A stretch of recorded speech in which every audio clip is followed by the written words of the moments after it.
सभापति महोदय, आज हम सब लोग जनजाति और समाज कल्याण की मांगों पर चर्चा कर रहे हैं।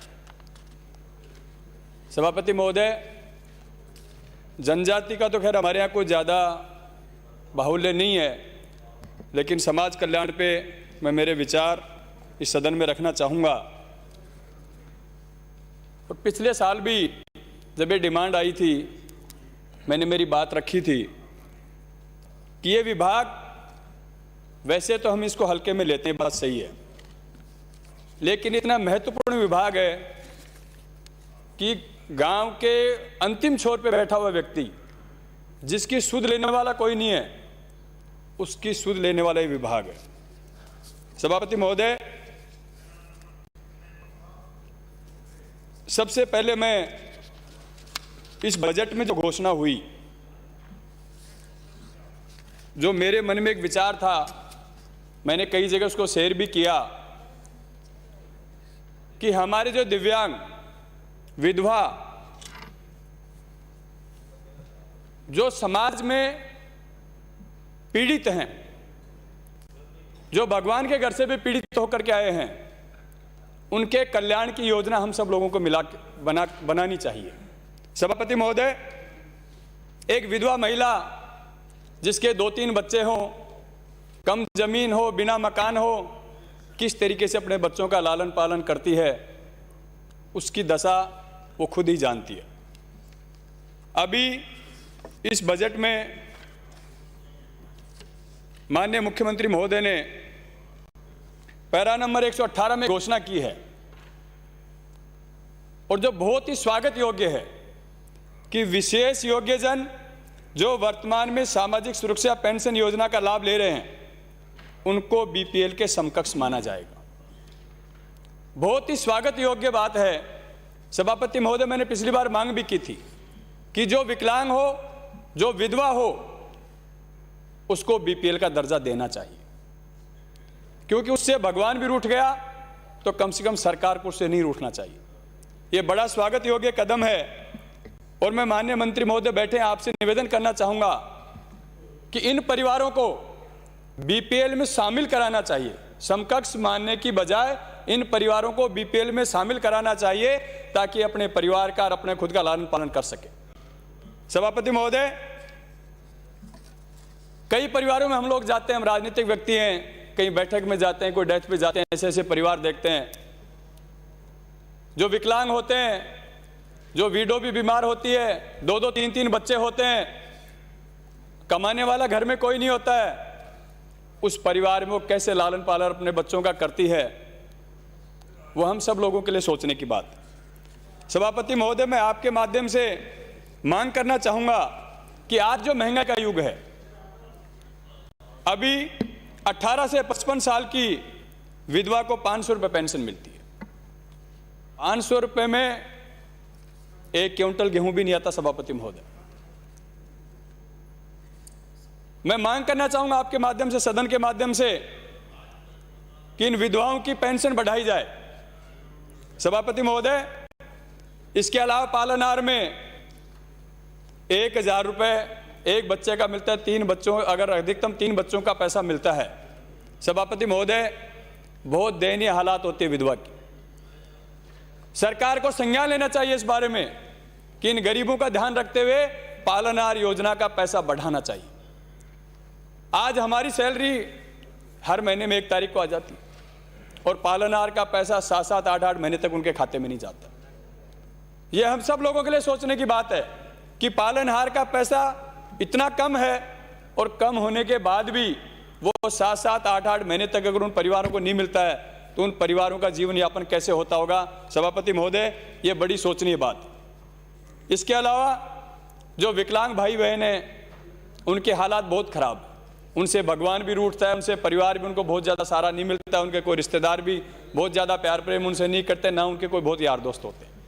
उनको भी जीवन यापन के लिए सभापति महोदय बीपीएल में शामिल किया जाए सभी विकलांगों को, और उनकी जो पेंशन है 750 रुपये 55 साल तक, और 55 से 75 तक 1000, और 75 से ऊपर 1250। कम से कम इसको 3 गुना करना चाहिए। मेरा ये मानना है कि कम से कम 55 साल तक की उम्र को 3 से 4 हज़ार रुपये पेंशन विकलांग को मिलनी चाहिए। वृद्धावस्था पेंशन भी 750 रुपये मिलती है। उसमें हम लोग ये मान सकते हैं कि वृद्धावस्था पेंशन उनके परिवार वाले होते हैं तो काम चल सकता है, लेकिन विकलांग और विधवा की पेंशन सरकार को जरूर बढ़ानी चाहिए। सभापति महोदय, सरकार ने सामाजिक सुरक्षा अधिकारी का पद ब्लॉक स्तर पर बनाया है। आपने एसएसओ वहां बिठा दिए, और जो आधुनिक युग है, कंप्यूटर का युग है, उनके पास ना तो कंप्यूटर है, ना उनके पास मैन पावर लगाने का पावर है, और ना ही उनके पास इंटरनेट की सुविधा है। एक तरफ हम देश को पेपरलेस बनाना चाहते हैं, दूसरी तरफ उनके पास संसाधन नहीं है। कंप्यूटर भी अगर एसएसओ ऑफिस में नहीं होगा तो इससे बड़ी विडंबना कोई हो नहीं सकती। अभी भी पिछले 2 महीने से लगातार पालनहार का पैसा बकाया है, जो 1 रुपया भी उनके खाते में नहीं है। तो मैं आपसे निवेदन करना चाहूंगा कि मंत्री महोदय जब जवाब दें तो इस बात का जवाब जरूर दें कि इन पालनहार का जो पैसा बकाया है वो कब तक इनका भुगतान हो जाएगा।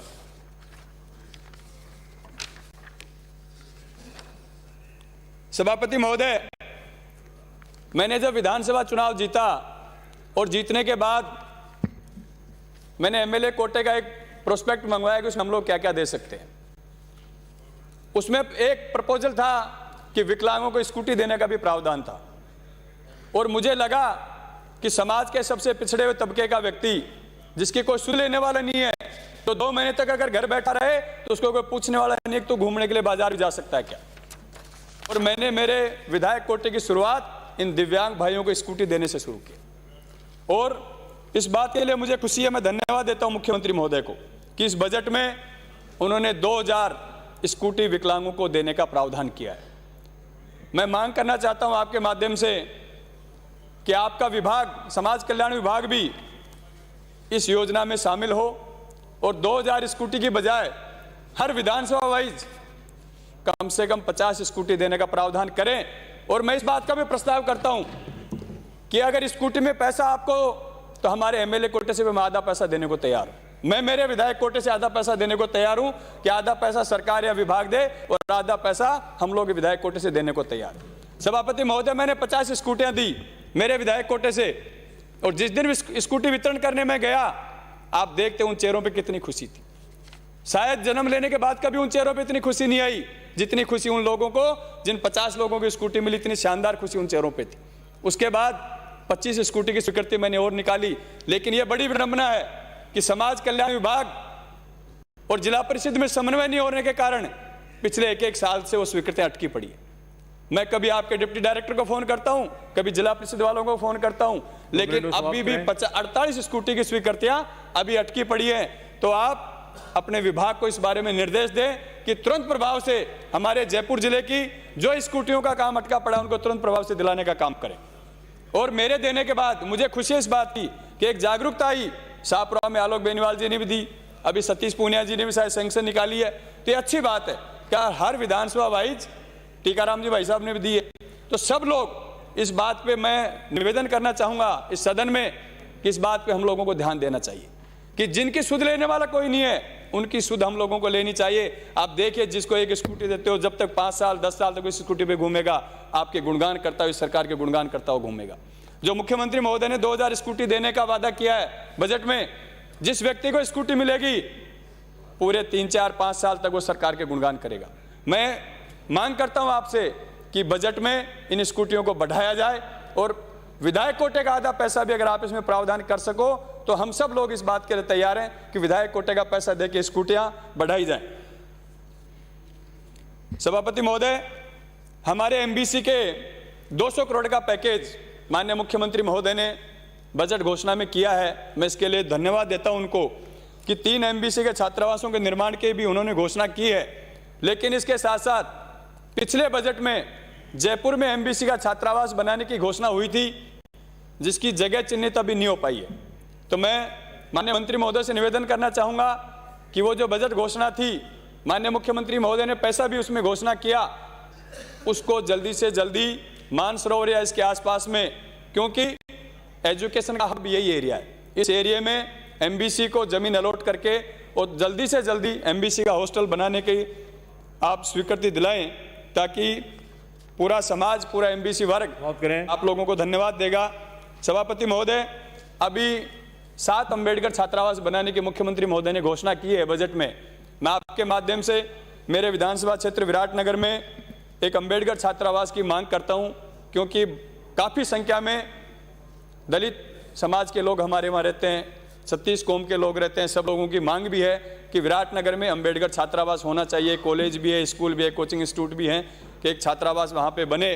सभापति महोदय, आपने मुझे बोलने का मौका दिया, इसके लिए धन्यवाद। श्री ज्ञातेन्द्र पारक।